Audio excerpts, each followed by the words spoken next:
Hey, Jeffrey. Hello, Amy. Well, we have not done a video in a while. And thank you to everybody for like the positive comments that have come in. I apologize. I'm sitting in a coffee shop. Jeff knows this, but I live in Podunkville, that the internet is very spotty. And so I feel kind of like a frontier person where I'm trying to make do whatever works. Another thing to Um, thank Gretchen Whitmer for yes. not being able to get rural internet out there. Yeah. So, So this video we may not do as long today, but we just wanted to kind of check in and touch base. So Jeff, you are tracking everything. You've been to so many events. Give us kind of a rundown of where you see things are at right now.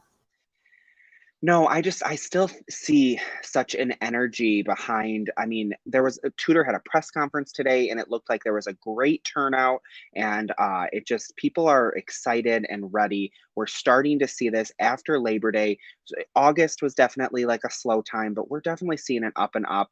I mean, I was at an event both last night and Sunday night, and they were packed and everything, and it was just people are excited and people are out door knocking. Macomb County, I was told, was doing 10,000 phone calls is averaging 10,000 phone calls a week already, and thousands of doors a week. So it's in the west side of the state, they're doing 10,000 doors a week. We're seeing it. We're coming. It's happening. It's all coming together. And 49 days, we're almost there. It's the final sprint, and we're getting there.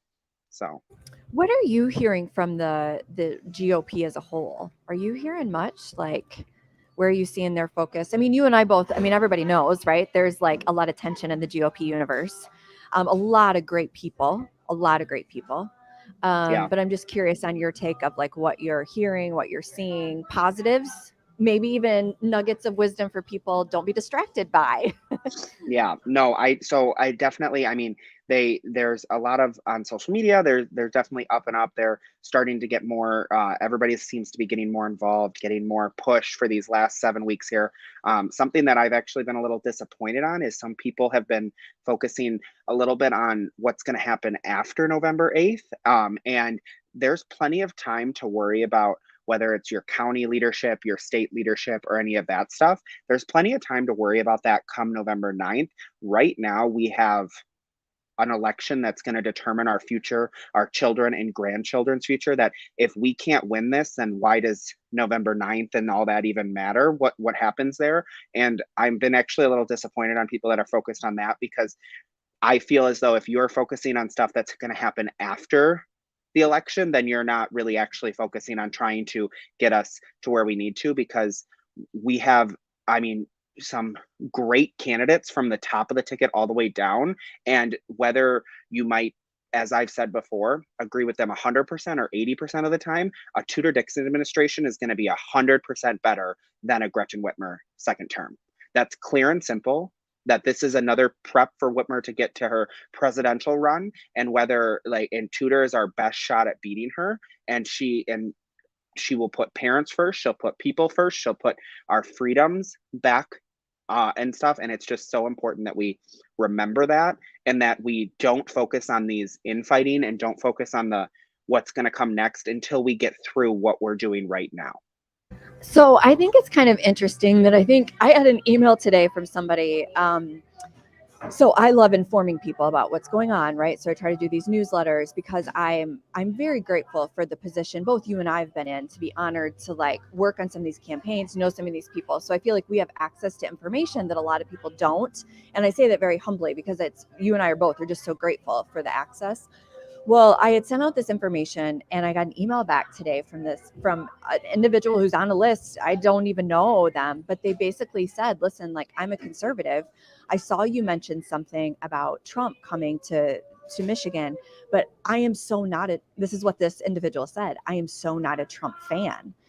And it's a reminder to me, Jeff, that I think so many grassroots, myself included, we can get wrapped up in this sphere where we think everybody thinks like us. And I actually need to go back to this individual and say, thank you so much for sharing that. Like, I mean, they were nice about it. You know, they were just like, listen, you were talking about Trump, but he's negative. He or she, they're valued to their own opinion. Right. But I think it just elevates the point to you and me and that I think grassroots have got to know that you can see on social media so many posts for Ryan Kelly or Garrett Saldano, right? But it does not mean that the rest of the majority is for them just because your bubble is, right? So I think I don't know if you have any insight on that, just the significance of, yes, we have to find pieces that we can relate to one another on. We have so much in common, but we have to be, just because you're seeing a lot of social media posts or a lot of social comments on the election, you have to assume the majority of people does not see what you see, know what you know, or hear what you hear.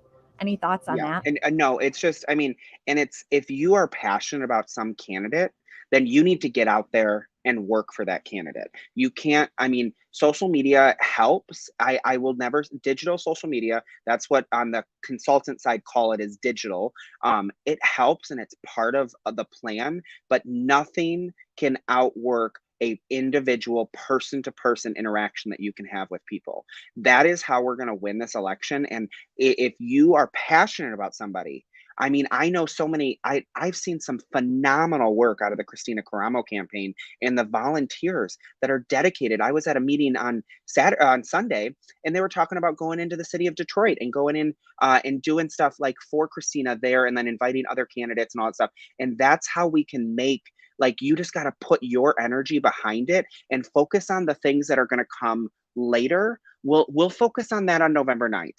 We'll focus on what the future of our party looks like on November 9th. Right now, we have 49 days, 49 days for the future of for our children, our grandchildren, for anybody that has wants faith in our country, in our state. We have to focus on this right now. We can't focus on anything else. This is where we need our energy. Everybody needs to be getting involved. Everybody needs to be getting out door knocking. Everybody needs to, if you can't door knock, make phone calls. If you the next weekends, a lot of us are giving up our entire like month of October on fun, like any time that we're doing and all that stuff. Saturdays, we don't have that. That's not for, like, right now. I mean, I'm running this campaign against Prop 2. I am pretty much, I'm saying to my family, to everybody, you're on hold. I've like, this is what God has called me to do. This is what we have to fight for, and it's time to make that difference. And I mean, just like even a case in point, like I'm in Jackson County, and the redistricting, is a zoo. And so we've gone from 2 state house seats to 4 state house seats. Well, one of our state house candidates, Kathy Schmaltz, she used to be on TV. She's wonderful. Like, she's just awesome. But I took like 5 minutes and forwarded out her fundraising email to like a handful of influencers, because that's the thing. Like, I can't assume that all the people with money, right, in Jackson County are getting the same information.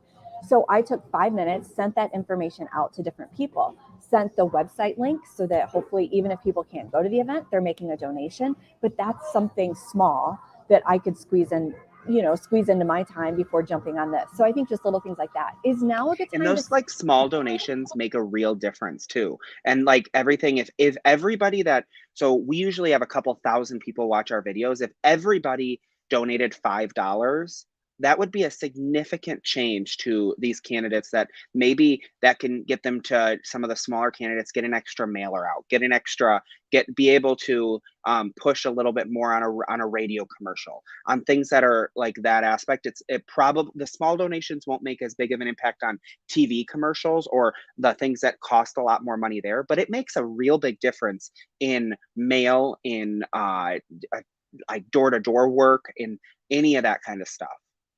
Yep. So, for people that you get the text message of saying, hey, Tudor Dixon is asking for a donation, make a donation, like even a little bit, it just like goes towards a lot. Because I think what a lot of times, you and I know this, but a lot of times people don't realize is that when you have a lot of people, like even making small donations, that gives the campaign a headline to drive the narrative that this is not just billionaires like from California donating to Whitmer campaign. And this is like moms and dads, retired. I saw somebody's comment the other day. They're like, I live on Social Security, I forget exactly what it was, but they're just very tight budget.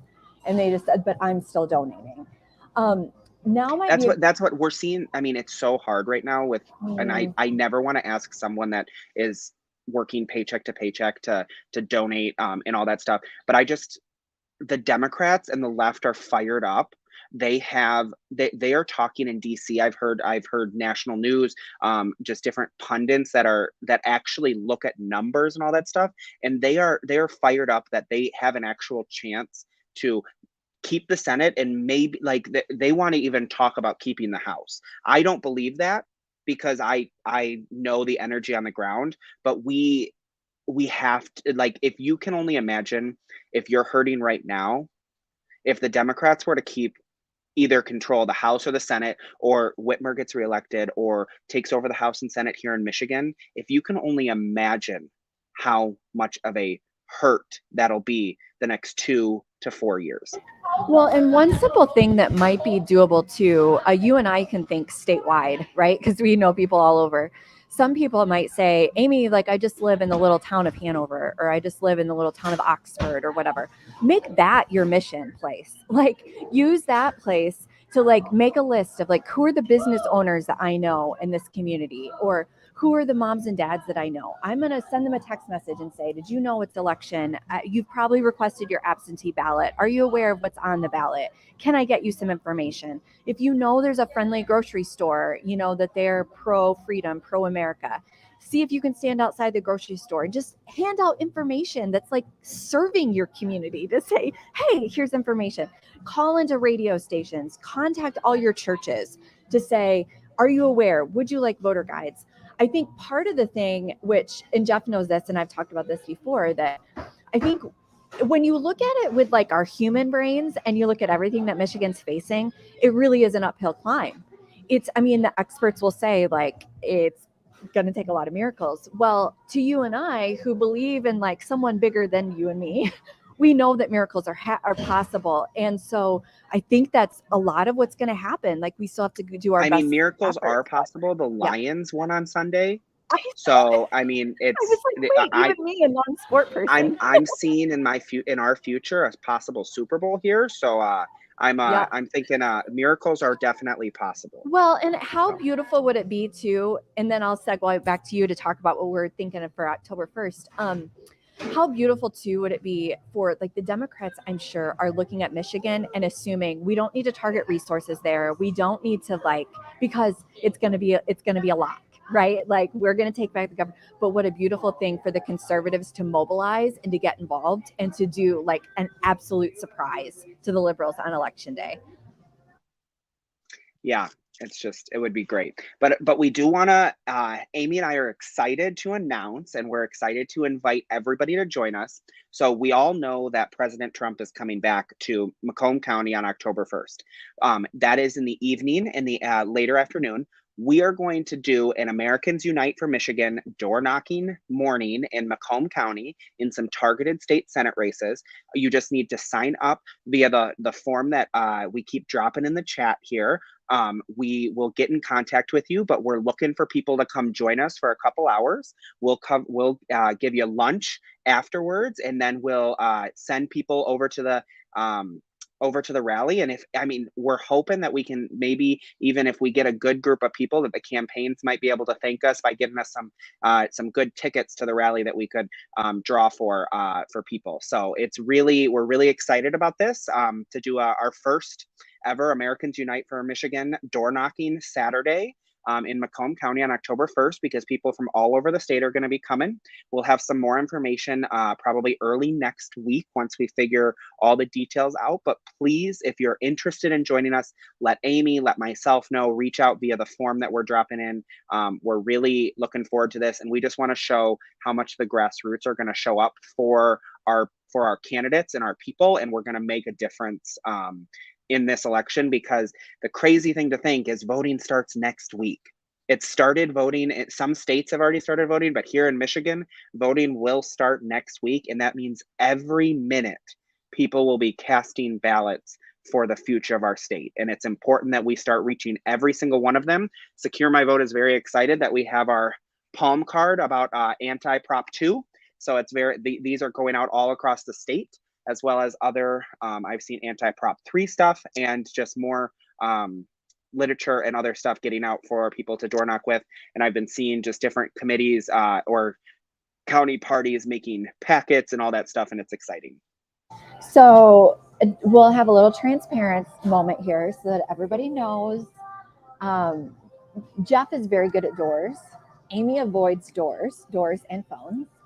And Jeff and I got to work together on the Let My Kids Learn campaign, where we went over into Detroit and we delivered so many bundles of petitions because it was amazing. The Catholic Church was working with us. They were basically giving us their blessing, right, for this cause. And so we went into the heart of Detroit and we were dropping off strategically packets of information at these churches. So Jeff and I kind of got a thing going. Okay, this is fun. We'll make memories. So we started talking about what about doing a door day? And I'm like, Jeff, only if I can do it with you. And so it's just fun to hang out. And I think one of the things that I think that we've learned from the last couple of years of like the COVID season, right, is that people are hungry for community. And it's fun to connect with people online, but it's so much better to see them in person. So we will get the details on there. I'm sure we'll have Heather probably create an awesome graphic, but use it as a time to like bring your grandkids along. Like, come, let's just hang out for America. Some of you that are coming from all over the state to go to the Trump event, make plans to come hang out with us for an hour, grab material. Jeff can make sure to have extra secure material. We can make a note, make sure we have proposal 3 material as well. Yep. And then take those stacks to the Trump rally and hand them out to strangers that you see. Did you get information? Did you get information? Take a picture, post it on social media. Take a picture, post it on social media. So we just think it'll be a fun time to hang out, get to know each other, and we would love to have you join us. Yeah, so we're really excited for it, and we can't wait. I do love doors though because I get my steps in, so I always feel healthier when the day is over because you feel like that you're getting that the little bit of a workout in. I've door knocked when it's been a blinding snowstorm and when it's pouring out rain, so it's all from one end to the other. It's a fun time though. So just a heads up, I am going to be off the grid a little bit for the next few days. I've got some family stuff going on. Jeff, I think, may pop in to do a video with you guys specifically on Proposal 2, because we want to make sure you guys are fully briefed on what that means and that it's a standalone that you guys can just grab it and share it. Because there are some groups, right, that they don't care about Proposal 3, but they need to know about Proposal 2. I am going to do a video soon and we will get it loaded. And just a heads up to everybody on homeschooling. Jeff knows this. I was homeschooled, an amazing experience. And I have huge concerns with what this election is going to mean for the homeschool community. What we have seen, and some of you guys have heard me talk about this before, but I grew up in an era when you knew that your homeschool freedom was not guaranteed. And so you were trained to get involved and to know your elected leaders. And I think what Jeff and I are saying, Jeff, correct me if I'm wrong, there is such a huge vacuum of homeschoolers right now. We need them so desperately to be engaged. But I just think that home educators don't realize what's at stake. So we will be doing a video on that. If you guys find other topics that you're like, will somebody please explain this to us, please let us know, because we would love to tap into that for you guys as well. Anything else, Jeff, before we go? I think that's kind of a shorter video today, but yeah, it's been shorter, but it's more to the point, and just please use your energy and use your we're ready. We're going, and we got 49 days. We're going to do this together as long as we focus on these next 49 days and not what's after that. So let's focus on these 49 days right now, and let's work together, move hand in hand, and support top all the way down to the bottom of the ticket. Make sure people know who our Supreme Court justices are. Make sure people know to vote no on proposals. Make sure people know all of these different things, because we have to work this now.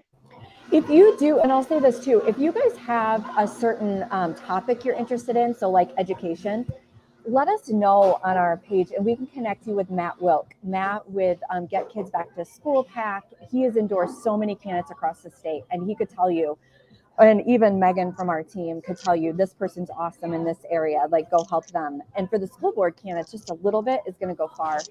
And then the last thing I would say is we are very careful and cautious with what we post in this group.